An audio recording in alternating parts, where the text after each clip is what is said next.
many people are being deported at the Canadian port of entry. That is at the airport, sea and land points of entry into Canada. And this is because there are reasons, there are different things which are resulting into this, and you need to know these things before you embark on your journey to Canada. If you are going to Canada on temporary visas, visit visas, student visas, tourist visas, all those types of visas which are not permanent types of visas, you need to be careful because there are different things, there are different reasons why the Canadian authorities are deporting so many people from mostly Africa and Asian countries who are trying to get into Canada, having other ideas at the back of their mind. And we've seen so many people being questioned at the port of entry. It's not even questioning, it's interrogation. It's like you are a criminal and you have been singled out among from people in the line, in the queue, and you are being asked so many questions, which again, if you answer these questions incorrectly or incoherently or with some corners, trying to beat corners, chances are that you'll be deported at the port of entry. You've already boarded your flight all the way from your home country to Canada, and now you are facing deportation at the port of entry. So there are things you need to put at the back of your mind when you're visiting that country, having another plan, because I know Canada has this doctrine of a change of intent, but then again, it has been abused so many times up until the Canadian authorities are trying to limit the number of people who are using this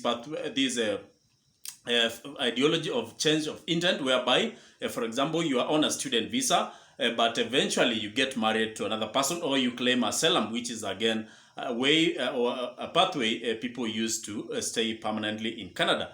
So we've seen people, and by virtue of being on social media, very many people have contacted me with stories of what happened at the port of entry. Those are airports mostly, and people have told me the ordeal they went through at the port of entry. And most people who reach out to me are people from Africa, and especially Kenya. That is where I come from. And I've also seen other media content creators talking about this thing, whereby so many people are targeted, mostly people who come from Africa, and they're being told to go back at the port of entry. Imagine the amount of money that person has already used. And I'll give you a story. Imagine the number of people, the amount of money that that person has used to be able to get to Canada, and they eventually get returned at the port of entry.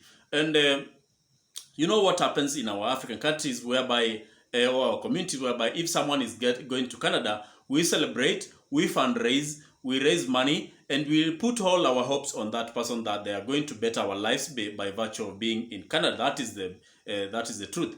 We rejoice because we know these people are likely to change our lives and their lives. So you know the emotional investment we put onto these people who are going to those other countries, and being returned, being deported at the point of entry would be a big disappointment, not only for them, not only for their families, but for the whole community who have supported them throughout this process. So if you are, if someone else is applying for these visas for you, be it an agent, be it a friend, be it another family member applying these visas for you, make sure that all the information which is filled in that website is something you know, and you can always verbalize it. You can always talk about it without. You can always talk about it coherently without stammering, so to speak, because at the port of entry, the border officer will likely cancel your visa if they deem fit, because the ultimate decision to allow you into Canada, or any country for that matter, lies with the border officers. So then again, you need to be wise in the answers you give. So I'll give you an example of points I picked from the people I called, because I usually talk to so many people going to Canada, others with bad experiences, others with good experiences, and that is the nature of life. But we do not want this problem to befall many of our people, and we always have this knowledge about what happens. And that is why I usually say, while planning this travel to these countries, make sure that you book the correct flights, the correct airlines, because there are airlines we know they have problems with mostly Africans, and we've seen them returning people even at the airport. Upper JKI too, you just return at the airport before even you embark on your journey. So we've seen people. The people have told us that the border officers, they usually go through your phone. So if they single you out among the people in the queue and they call you for interrogation, sometimes they go through your phone and ask you whether you have anything which is incriminating you. And if they go through your phone, they are looking for things like WhatsApp chats whereby you've chatted with someone who is waiting for you. They are looking for things like documents, you've put them there. They are looking for any type of evidence, any type of communication, which again would not be in line with what you filled in the application form for the visa. So whenever you are traveling to Canada on a visit visa or a temporary visa, make sure that your phone is free from those things which can be used against you, because then again, if they find something which is incriminating you, chances are that they are going to send you back to your home country, and we do not have we do not want you to go back to your home country and disappoint your family, because we know the emotional and the energy they put into making sure that you get to that country of maybe Canada and better their life. Also, we've had stories of whereby people's bags have been gone through. These border officers, they ransack your bags. They go through your bag looking for anything which would suggest that your intent is not what is written in the visa. So things like, for example, you are carrying your academic documents, your academic certificates from your home country. What is the reason? What is the purpose for you of carrying your secondary school, your degree, your master's degree? What is the purpose of you carrying this? And you are on a tourist visa. There is no justification whatsoever for you to carry these documents. I wonder what kind of explanation you would say carrying all these documents while on a visit visa, or you are attending a conference, or you are on a tourist visa. There's nothing, and I'm struggling to understand what would be the reason. Maybe someone has a better explanation. You can tell us in the comment sections. Also, one of the people who I talked to was asked again, what is the reason for visiting Canada? That person was on a visit visa. And all the stories you tell, starting from the first questions, starting from when you're filling the visa application form, all those answers you give need to be coherent from the start to the end. Because the reason for this border officer to ask you what the reason for visiting Canada is because they have all this information you fill in the form while you're applying for this visa. And want you, if this visa, you use someone to apply this visa for you, because that information will not be in your mind. Will be something which was filled by someone, and they gave you the visa in your passport, and you don't know all this information. You don't know all this data. So even if someone is applying this visa for you, make sure that you are there and you know what was filled. So the reasons for visiting. Maybe you are visiting a friend. Maybe you are visiting, you are going for a conference. And where is the conference? How long is it going to take? Have you booked an hotel?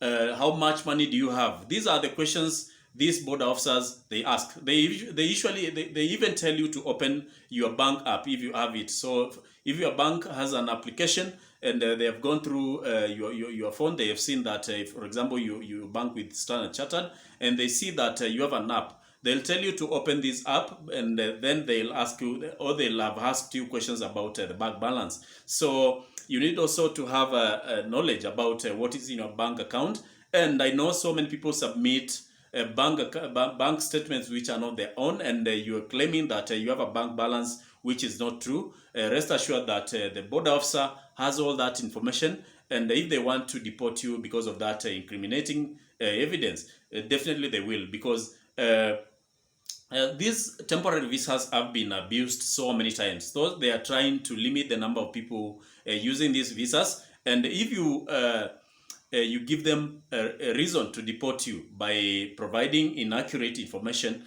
definitely you will be deported at the port of entry. And it is, I tell you, it is a very sad situation, because I've talked to so many people who have experienced this, or even if they were not deported, they have experienced these like 2 or 3 hour interrogation whereby they are asking you questions back and forth, and they have all the power to deny you entry even if you had already boarded this flight all the way to Canada from your home country. The other things they usually ask is whether you're married, do you have children, and they will like to know, whether you'll still want to go back to your family or children, or whether you have any conflict with your children or your wife or your husband.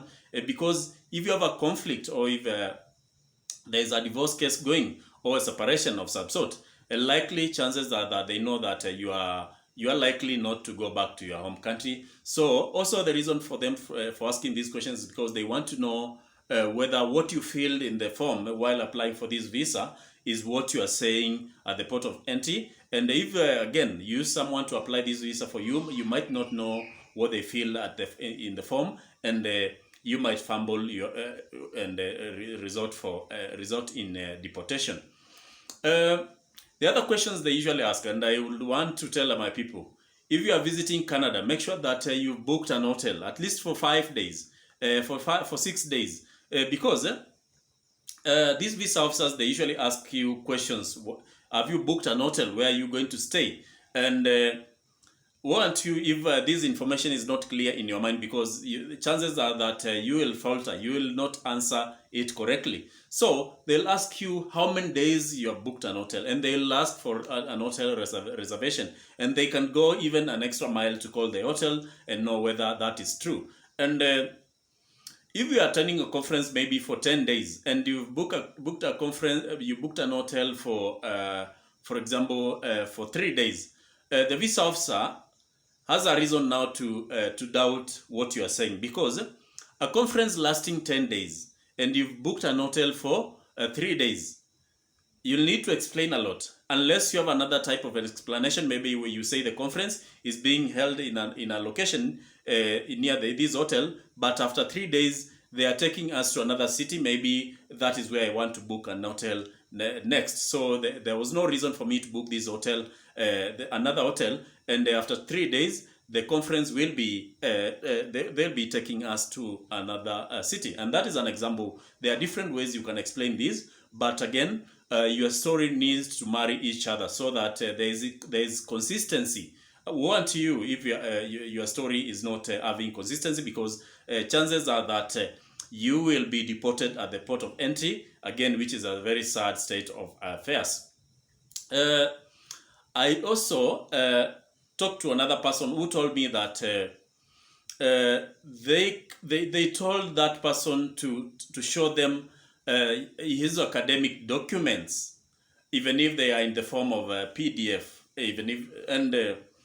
they are trying to see whether what you stated while filling the visa application form is what you stated, is what you are stating right now. So they want to see your academic documents. Which school did you attend? Do you have a business? And who will be running your business while you are in Canada? So make sure that all that information is in your mind, because chances are that if that is not clear, you will be deported at the port of entry. Lastly, these border officers will ask you, while you're in Canada, do you intend to visit any other country?